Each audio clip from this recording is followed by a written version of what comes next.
ആകാശവാണി. നമസ്കാരം. പ്രത്യേക വാർത്താ ബുള്ളറ്റിൻ വായിക്കുന്നത് സുധീൻ സൈനുദ്ദീൻ. 2025 ധനകാര്യ ബിൽ, ധനവിനിയോഗ ബിൽ നമ്പർ 3 എന്നിവ കേന്ദ്രമന്ത്രി നിർമ്മല സീതാരാമൻ രാജ്യസഭയിൽ അവതരിപ്പിച്ചു. ധനകാര്യ ബിൽ ഇതിനകം ലോക്സഭ പാസാക്കിയിരുന്നു. ഇമിഗ്രേഷൻ ആന്റ് ഫോറിനേഴ്സ് ബിൽ 2025 ഇന്ന് ലോക്സഭ പാസാക്കി. പാസ്പോർട്ട്, വിസ, യാത്രാരേഖകൾ എന്നിവയുമായി ബന്ധപ്പെട്ട് കുടിയേറ്റ നിയമങ്ങൾ നവീകരിക്കുകയാണ് ബിൽ ലക്ഷ്യമിടുന്നത്. മുണ്ടക്കൈ ചൂരൽമല ഉരുൾപൊട്ടൽ ദുരന്തബാധിതരുടെ പുനരധിവാസത്തിനുള്ള മാതൃകാ ടൌൺഷിപ്പിന്റെ ശിലാസ്ഥാപനം മുഖ്യമന്ത്രി പിണറായി വിജയൻ നിർവഹിച്ചു. നാടിന്റെ ഒരുമയുടെ കരുത്താണിതെന്നും അസാധാരണ ഇടപെടലാണ് പുനരധിവാസത്തിനായി സംസ്ഥാന സർക്കാർ നടത്തിവരുന്നതെന്നും മുഖ്യമന്ത്രി പറഞ്ഞു. പുനരധിവാസത്തിനുള്ള കേന്ദ്ര സഹായത്തിന്റെ കാര്യത്തിൽ ഇതുവരെ വ്യക്തതയില്ലെന്നും ധനസഹായത്തിന് പകരം വായ്പയാണ് കേന്ദ്രം അനുവദിച്ചതെന്നും മുഖ്യമന്ത്രി വ്യക്തമാക്കി.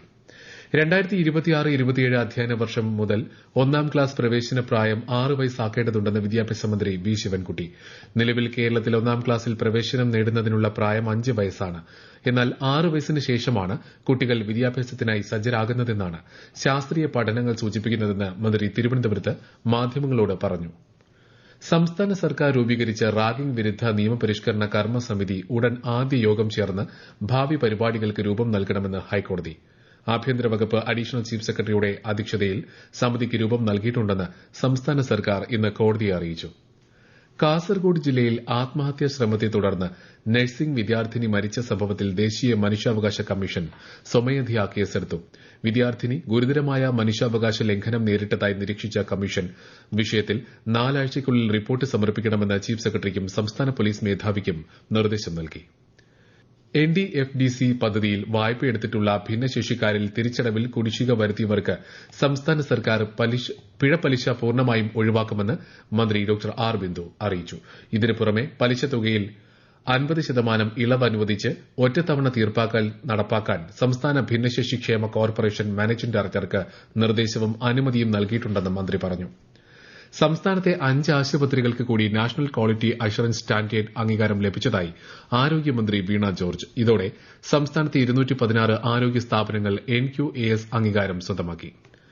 വേനൽക്കാലത്തെ കഠിനമായ ചൂടിനെ നേരിടുന്നതിന് സംസ്ഥാനങ്ങൾക്ക് മാർഗ്ഗനിർദ്ദേശവുമായി കേന്ദ്ര സർക്കാർ. അടിയന്തര സാഹചര്യങ്ങളെ നേരിടാൻ എല്ലാ ജില്ലകളിലും ക്രമീകരണം ഒരുക്കണമെന്ന് ചീഫ് സെക്രട്ടറിമാർക്ക് അയച്ച കത്തിൽ കേന്ദ്ര ആരോഗ്യ സെക്രട്ടറി പുനിയ ശ്രീവാസ്തവ വ്യക്തമാക്കി. ആവശ്യ മരുന്നുകൾ, ഐസ് പാക്കുകൾ, ORS ലയനി എന്നിവയുടെ ലഭ്യത ഉറപ്പുവരുത്തണം.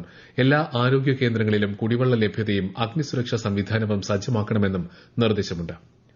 കോഴിക്കോട് താമരശ്ശേരിയിൽ വിദ്യാർത്ഥി സംഘർഷത്തിൽ മരിച്ച ഷഹബാസിന്റെ കുടുംബം മുഖ്യമന്ത്രിയെ കണ്ട് നിവേദനം നൽകി.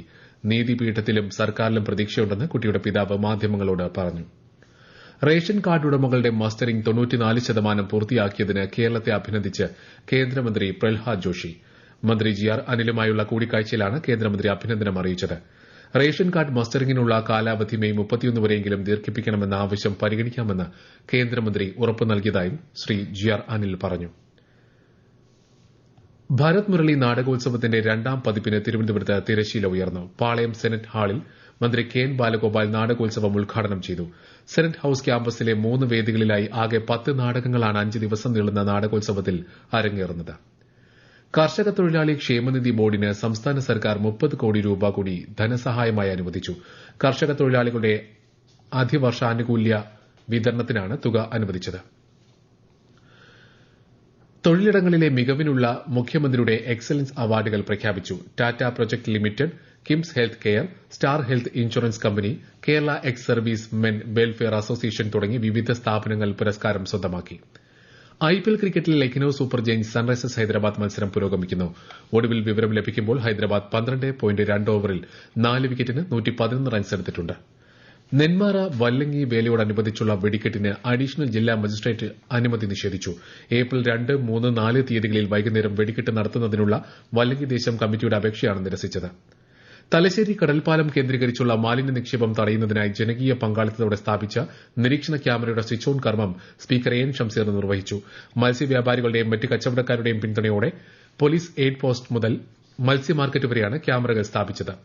ഓപ്പറേഷൻ ഡി ഹണ്ടിന്റെ ഭാഗമായി ഇന്നലെ സംസ്ഥാന വ്യാപകമായി നടത്തിയ പരിശോധനയിൽ നിരോധിത മയക്കുമരുന്ന് കൈവശം വെച്ചതിന് 605 കേസുകൾ രജിസ്റ്റർ ചെയ്തു. 612 പേർ അറസ്റ്റിലായതായും പോലീസ് അറിയിച്ചു. പ്രത്യേക വാർത്താ ബുള്ളറ്റിൻ കഴിഞ്ഞു. അടുത്ത വാർത്താ പ്രക്ഷേപണം നാളെ രാവിലെ 6:45-ന്.